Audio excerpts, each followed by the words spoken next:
import into Nigeria. Number one, all import into Nigeria must be initiated with the processing of the foreman. Or if foreman for goods subject to inspection shall be designated BA, and the one not subject is designated CB.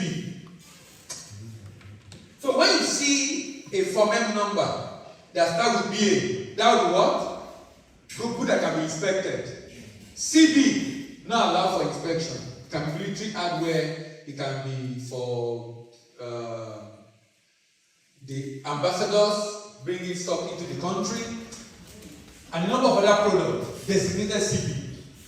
If foreman for merchandise goods is valid for 360 days, but it can be extended by half of that. While the one for capital goods is valid for 720 days, and it can be extended also by half of that. Pro forma invoice is valid for 90 days.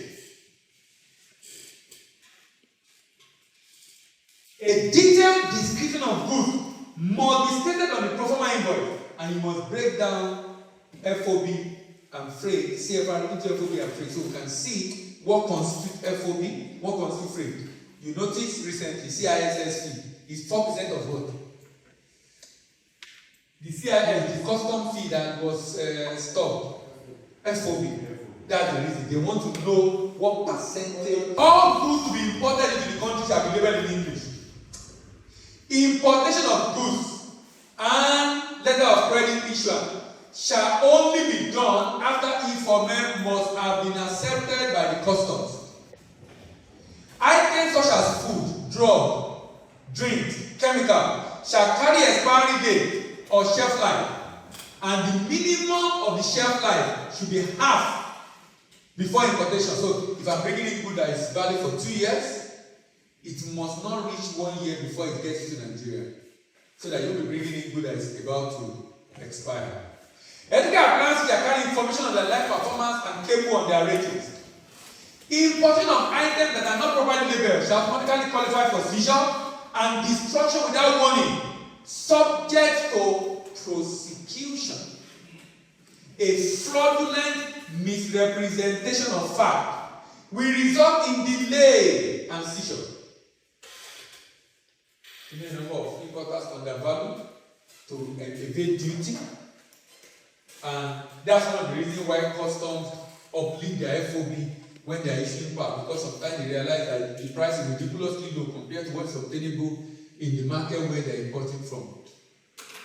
Now, let's look at the routing of documents. In Nigeria, if you are importing, you are doing bill for collection, or you are doing letter of credit, or you are doing non-valid for foreign exchange, document is to be routed through the bank. And the reason for this is simple. Look, if the documents are not routed through the bank, you will find a situation where some customers can easily manipulate the document. If they receive document, they can go and do a fake one to clear the goods and change the details. So the government wants the document to come to the bank first, so the bank can send it to customs. So customs can do the right valuation for duty payment. Meaning, if the document goes to the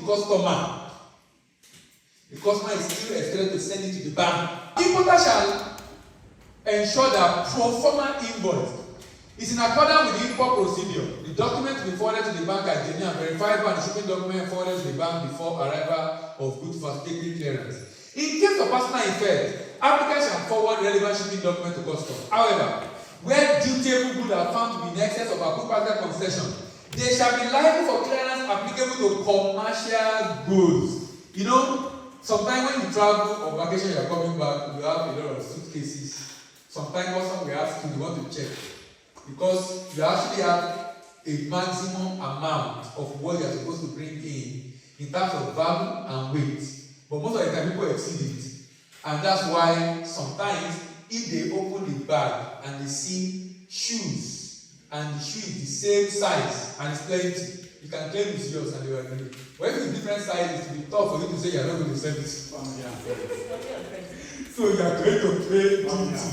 You know what? No problem.